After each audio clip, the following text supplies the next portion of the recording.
Hello students, welcome to the lecture on working capital management, and after this lecture we will be able to learn the following objectives. Explain the concept of working capital, define the types of working capital, discuss the approaches to managing working capital, understand the importance of working capital management, explain the capital and operating cycle, and describe the working capital management under inflation. Concept of working capital. Let me first tell you what working capital is. Working capital refers to firms' investment in short-term assets with cash, short-term securities, accounts receivables, debtors, and inventories of raw materials, work in process, and finished goods. Working capital management is the process of planning and controlling the level and mix of current assets of the firm as well as financing these assets. There are two definitions of working capital. Gross working capital. This refers to working capital as the total of current assets. Net working capital. This refers to working capital as excess of current assets over current liabilities. Financing mix refers to the proportion of current assets financed by current liabilities and long-term funds. Two approaches which determine the financing mix are aggressive approach. According to this, the long-term funds are used to finance only the core or fixed portion of current assets, and the other portion, that is, temporary and seasonal requirements, are financed by short-term funds. This is high-risk, high-profit approach. Conservative approach. According to this, the total current assets are financed from long-term sources and short-term sources are used only in emergency situation. This is low-risk, low-profit approach. Operating cycle. The operating cycle is the length of time required for conversion of non-cash assets into cash. This operating cycle refers to the time taken for the conversion of cash into raw materials into work in progress into finished goods, finished into receivables, into cash, and this cycle repeats. The length of operating cycle can be calculated by raw materials storage period is equal to average stock of raw materials and stores upon average daily consumption of raw material and stores. Work in process period is equal to average work in process inventory upon average cost of production per day. Finished goods storage period is equal to average finished goods inventory upon average cost of goods sold per day. Debtors collection period is equal to average books debts upon average credit sales per day. Length of operating cycle is equal to 1 plus 2 plus 3 plus 4. Objective of receivable management. To attain not maximum possible but optimum volume of sales. To exercise control over the cost of credit and maintain it on a minimum possible level. To keep investments at an optimum level in the form or receivables. To plan and maintain a short average collection period. Types of working capital. Working capital is classified into two categories. Fixed working capital. There is always a certain minimum level of current assets which is essential for the firm to carry on its business irrespective of the level of operations. This is the irreducible minimum amount necessary for maintaining the circulation of the current assets. This minimum level of investment in current assets is permanently locked up in business and is therefore referred to as permanent or fixed or regular working capital. Fluctuating working capital. Any special advertising campaigns organized for increasing sales or other promotional activities may have to be financed by additional working capital. The extra working capital needed to support the changing business activities is called the fluctuating, variable, seasonal, temporary or special working capital. Approaches to managing working capital. The approaches of estimating working capital are conventional method, matching of cash inflows and outflows. This method ignores time value of money. Operating cycle method, debtors plus stock, RM, WIP, FG, creditors. This method takes into account length of time which is required to convert cash into resources, resources to final product to debtors, and debtors to cash again. Cash cost technique. Working capital forecast is done on cost basis, that is, taking P and L items into account. Balance sheet method. Working capital forecast is done on various assets and liabilities, that is, taking BS items into account. Two approaches are generally followed for the management of working capital: the conventional approach and the operating cycle approach. The conventional approach. This approach implies managing the individual components of working capital efficiently and economically so that there are neither idle, neither funds nor paucity of funds. The operating cycle approach. This approach views working capital as a function of the volume of operating expenses. Under this approach, the working capital is determined by the duration of the operating cycle and the operating expenses needed for completing the cycle. Importance of working capital management. Because of its close relationship with the day-to-day operations of a business, a study of working capital and its management is of major importance to internal as well as external analysts. It is being increasingly realized that inadequacy or mismanagement of working capital is the leading cause of business failures. We must not lose sight of the fact that management of working capital is an integral part of the overall financial management and ultimately of the overall corporate management. The components, first of all, we discussed were initially our current assets, the first part of it. So that's our inventory, our receivables, and our cash.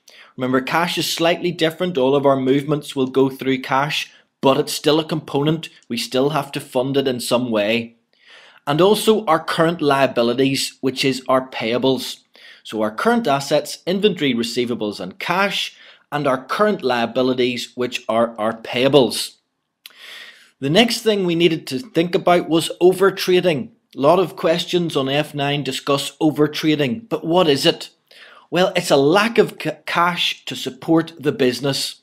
So it's a lack of cash to support the business. Remember, you can have a business that's making lots of profit, but profit's not cash. So having a lack of cash can damage or ultimately sink the business. So signs of this then, signs of overtrading. First of all, rapid expansion. So you're expanding really rapidly, you're selling lots of goods, but you're maybe not getting the cash in for those goods. So that will lead to a stock build-up as well. So maybe you're buying in lots of stock thinking you're going to sell it, but again, that's tying up cash. So lots of stock building up, tying up cash, sign of overtrading. Lax credit terms. So having lax credit terms means that you're giving maybe too much time for your customers to pay you, or you're maybe paying your suppliers too quickly, and that means you're burning up cash again, and you'll eventually run out of cash. You're overtrading. Also, a reliance on short-term finance. Remember, you've got two sources of short-term finance. Number one, your overdraft, and number two, your payables. So remember, we said in the lecture, make sure that you think of payables as short-term finance. It's free short-term finance. So overdraft and your payables are your short-term finance. If you're relying too heavily on these though, they can be withdrawn at any time. Again, a sign of overtrading. Also, we can have a deteriorating current ratio, which is our current assets over our current liabilities, or a deteriorating quick ratio, where we take inventory out of our current assets and put it over current liabilities. Remember, these will tell us how much current assets or how much liquidity we have in relation to the current liabilities we're going to have to pay. If they're deteriorating year on year, that's a sign of overtrading, and we did an example of that in the lecture. The working capital cycle then, well, this is it. It's our inventory period plus our collection period less our payables period, and that gives us our cash operating or working capital cycle. To calculate each of those, we had our inventory period, which is our inventory over our cost of sales times 365. Our collection period, which is our receivables over our credit sales, making sure it's credit sales times 365, because remember, cash sales will just be given the money instantly. And payables period is our average or current payables over our credit purchases times 365. And we did a really detailed illustration of this, redoing our balance sheet to show how different working capital cycles will affect our cash balance. So make sure that you go back over the full lecture and understand how that working capital cycle works. The next thing we needed to know about working capital was how working capital is financed. So working capital financing, make sure that you know the distinction between your working capital cycle and working capital financing, because they're completely different areas. Working capital financing, well, we talked first about our types of asset. We talked about, first of all, our fixed assets. Remember, that's just our plant, machinery, etc. We then talked about permanent current assets. So these were the current assets that you'll need day to day.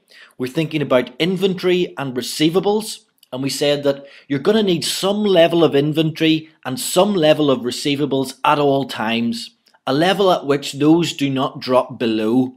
So you need some inventory and some receivables, a minimum level to run the business day to day, and that's your permanent current assets. You need those at all times, so they're permanent. As opposed to fluctuating current assets, which means that your inventory and receivables will sometimes go up and sometimes go down. So there will be seasonal effects, but usually these will be short term. So that means that the fluctuating current assets go up and down over short term periods. The question is then, how do we finance this? How do we finance each of those types of asset? Well, we have short-term finance, and remember, that's our overdraft and our payables. The key thing on this is that it's cheaper. Remember, your payables are free, your overdraft will be cheaper than long-term debt, so short-term finance is cheaper.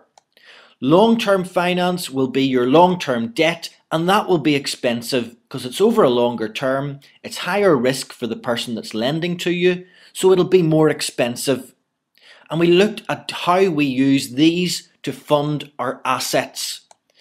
The matching principle, first of all, said that we match short-term assets with short-term finance and vice versa. So long-term assets with long-term finance. So that was the matching principle. But we then looked at a diagram, and this is the diagram we looked at. Our diagram to describe working capital financing was this one. On the left-hand side, we have a graph. It shows our fixed assets up to the straight blue line, our permanent current assets up to the straight red line, and then our fluctuating current assets moving up and down above that. On the right-hand side, we have short-term finance at the top, which remember is cheaper, our overdrafts and our payables. Our long-term finance at the bottom, which is more expensive. So our aggressive approach to working capital financing, we used our short-term finance to finance all of our fluctuating current assets and some of the permanent current assets, even though they're permanent. On the conservative side of things, well, there we funded all of our fixed assets and all of our permanent current assets with long-term expensive finance, and also some of our fluctuating current assets with that long-term finance. On the moderate side of things, we undertook a matching principle and we matched our permanent and fixed assets with our long-term finance, and we financed our fluctuating current assets through short-term, cheaper finance. So as we saw with the diagram then, an aggressive policy meant that we funded some of our permanent current assets with short-term finance because it's cheaper. We're thinking of our overdraft and our payables. And we did that because it's cheaper and we can make more profit. So funding some of those permanent current assets with short-term finance. Why should we not do this? What are the disadvantages? Well, the finance can be withdrawn. The bank can take your overdraft and your suppliers can stop financing you. You can also annoy your suppliers by not paying them and annoy customers by putting pressure on them to pay you. So that's the problems with an aggressive policy. The conservative policy, well, remember, the benefits of this are that there are less liquidity risks. So it's less chance that you'll go out of business through a lack of cash. You can also meet sales demand changes because you've got some capital available, because you've got some of your short-term finance available. And also giving credit can give you more sales. So you're giving more credit, that may lead to more sales. The downside of a conservative approach is that it's inefficient and it's less profitable. The moderate approach then, well, it was effectively our matching principle and it achieves a balance between the conservative and the aggressive policy. So make sure you can draw that diagram, draw it out in the exam and discuss it, and you'll get a working capital financing question right every single time. So that was our lecture on working capital. Neglect of management of working capital may result in technical insolvency and even liquidation of a business unit. Implementation of operating plans may become difficult and consequently the firm's profit goals may not be achieved. Operating inefficiencies may creep in due to difficulties in meeting even day-to-day commitments. Fixed assets may not be efficiently utilized due to lack of working funds. Attractive credit opportunities may have to be lost due to paucity of working capital. The firm loses its reputation when it is not in a position to honor its short-term obligations. Excessive working capital may pose the following dangers. Excess of working capital may result in unnecessary accumulation of inventories, increasing the chances of inventory mishandling, waste, and theft. It may provide an undue incentive for adopting too liberal a credit policy and slackening of collection of receivables. Excessive working capital may make management complacent, leading eventually to managerial inefficiency. It may encourage the tendency to accumulate inventories for making speculative profits, causing a liberal dividend policy, which becomes difficult to maintain when the firm is unable to make speculative profits. Principles of working capital management.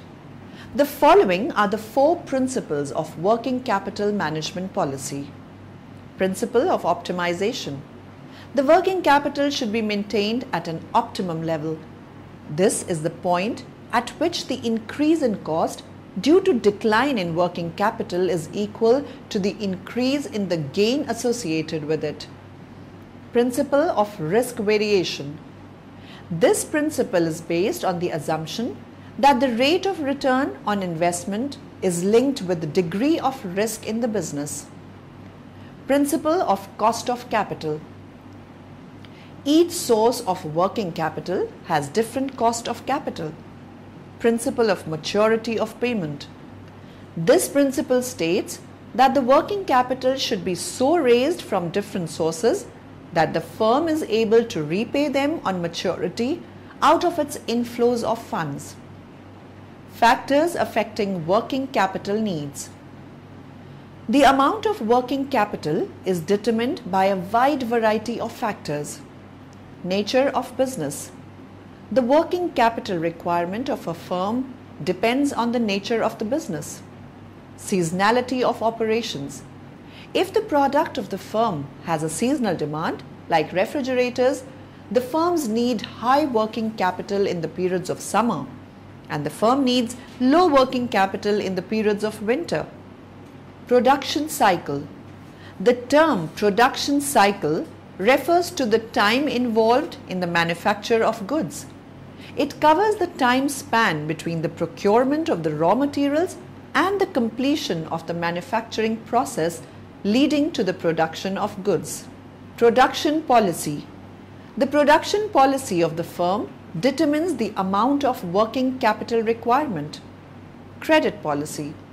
The level of the working capital is also determined by the credit policy, as the firm's credit policy determines the amount of receivables. Market conditions. The working capital requirements are also determined by the market conditions. A firm can manage with low inventory and will need low working capital requirements. Conditions of supply. The availability of raw materials and spares also determine the level of working capital.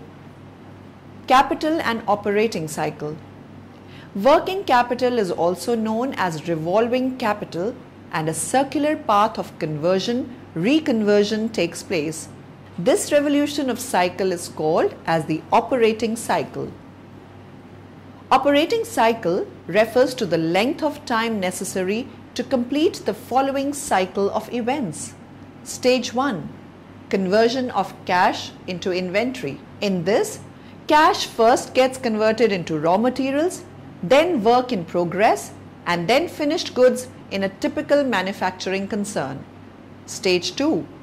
Conversion of inventory into debtors. The inventory thus produced or purchased gets converted into debtors or receivables upon credit sales. Stage 3. Conversion of debtors into cash. The debtors or accounts receivables get in turn converted back into cash when they make payment. Shorter duration of operating cycle indicates an efficient working capital management. Determinants of working capital investment needs. The amount of working capital that a firm would need is affected not only by the factors associated with the firm itself, but is also affected by economic, monetary, and general business environment. Among the various factors, the following are important ones. Nature and size of business. The working capital needs of a firm are basically influenced by the nature of its business. For example, trading and financial firms generally have a low investment in fixed assets but require a large investment in working capital. The size of business also has an important impact on its working capital needs. Size may be measured in terms of the scale of operations. Manufacturing cycle. The manufacturing cycle starts with the purchase of raw materials and is completed with the production of finished goods. If the manufacturing cycle involves a longer period, the need for working capital will be more. Business fluctuations. Seasonal and cyclical fluctuations in demand for a product affect the working capital requirement considerably, especially the temporary working capital requirements of the firm. Production policy. If a firm follows steady production policy, even when the demand is seasonal, inventory will accumulate during off-season periods and there will be higher inventory costs and risks. Turnover of circulating capital. The speed with which the operating cycle completes its round, that is cash to raw materials to finished product to accounts receivables to cash, plays a decisive role in influencing the working capital needs. Credit terms. The credit policy of the firm affects the size of working capital by influencing the level of book debts. Growth and expansion activities. As a company grows, logically, larger amounts of working capital will be needed, though it is difficult to state any firm rules regarding the relationship between growth in the volume of a firm's business and its working capital needs. Operating efficiency. Operating efficiency means optimum utilization of resources. The firm can minimize its need for working capital by efficiently controlling its operating costs. Price level changes. Generally, Rising price level requires a higher investment in working capital. With increasing prices, the same levels of current assets need enhanced investment. Seasonality of operations. If the product of the firm has a seasonal demand, like refrigerators, the firms need high working capital in the periods of summer, as the demand for the refrigerators is more, and the firm needs low working capital in the periods of winter, as the demand for the product is low. Other factors. A high net profit margin contributes towards the working capital pool. Working capital needs also depend upon the means of transport and communication. Working capital management under inflation. It is desirable to check the increasing demand for capital for maintaining the existing level of activity. In order to control working capital needs in periods of inflation, the following measures may be applied. The possibility of using substitute raw materials without affecting quality must be explored in all seriousness. Attempts must be made to increase the productivity of the workforce by proper motivational strategies. The managed costs should be properly scrutinized in terms of their costs and benefits. Computation of working capital. Firstly, let us understand some concepts before computing working capital. Current assets. Current assets are generally those assets which can be liquidated quickly or whenever need them liquidated. Current liabilities. Current liabilities are those liabilities that might have to be paid any time soon. The payment date for current liabilities is not fixed and the debt might mature any time. Calculating working capital. Take the total of the current liabilities and subtract them from the current assets. The result will be the working capital. Current assets minus current liabilities is equal to working capital. How to calculate working capital. Working capital is made up of two parts. It shows your current assets and your current liabilities. If you're unsure of how to find your current assets and your current liabilities, it's worth just going away and reading upon them and knowing which financial statements they come from and what components make these up. In terms of working capital, it's a measure of both a company's efficiency and its short-term financial health. So a positive working capital means that your current assets are greater than your current liabilities, which means that you possess more than you owe. So that means that you're able to pay off your short-term liabilities. Negative working capital means that a company currently is unable to meet its short-term liabilities with its cash and its account receivable and its inventory, which means that the company may face problems in the short term. Problems would be that you can't pay back your creditors, or even potentially bankruptcy if it's quite a severe case. For example, if we look at the calculation current assets minus current liabilities, if your current assets are made up of cash of £1,000 and accounts receivable of £2,000, then we'll say that your current assets equals £3,000. Now if we look at your current liabilities, so if your accounts payable is £800 and you have an overdraft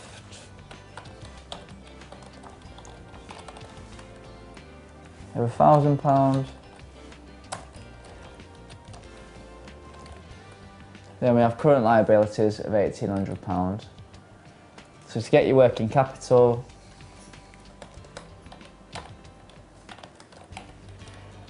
simply take your 3,000 and subtract your current liabilities to give you your working capital of 1,200. So that means that you can meet your short-term liabilities. Obviously this is quite a basic summary of your working capital, but if you look at what goes into your current assets and liabilities more, you'll get more of an understanding of what drives the number. The working capital is beneficial to investors as it gives them an idea of the company's underlying efficiency in operational terms. So is the money tied up in inventory, or is the money that's still owed to a lot of the customers? And then the investor can gauge whether they can pay off their obligations or not. Similarly, from a management perspective, you may want to alter the level of inventory that you owe, or if you've got a lot of cash tied up, then you can put the cash to better use and invest in it in either machinery or into a bank account that generates you a higher return than you'd currently see. Negative working capital can be a good thing for high turn businesses. Companies that have high inventory turns and do business on a cash basis, such as a grocery store, need very little working capital. Since cash is generated so quickly, managements can simply stockpile the proceeds from their daily sales for a short period of time if a financial crisis arises. Since cash can be raised so quickly, there is no need to have a large amount of working capital available. Summary. Now in the end, let us summarize what we have learnt in this lecture. Working capital is the amount of capital that a business has available to meet the day-to-day cash requirements of its operations. There are two concepts of working capital, namely gross concept and net concept. Working capital management throws a challenge and a welcome opportunity for a financial manager who's ready to play a pivotal role in his organization. Net working capital investment requirement varies from one company to another. Current assets are generally those assets which can be liquidated quickly or whenever need them liquidated.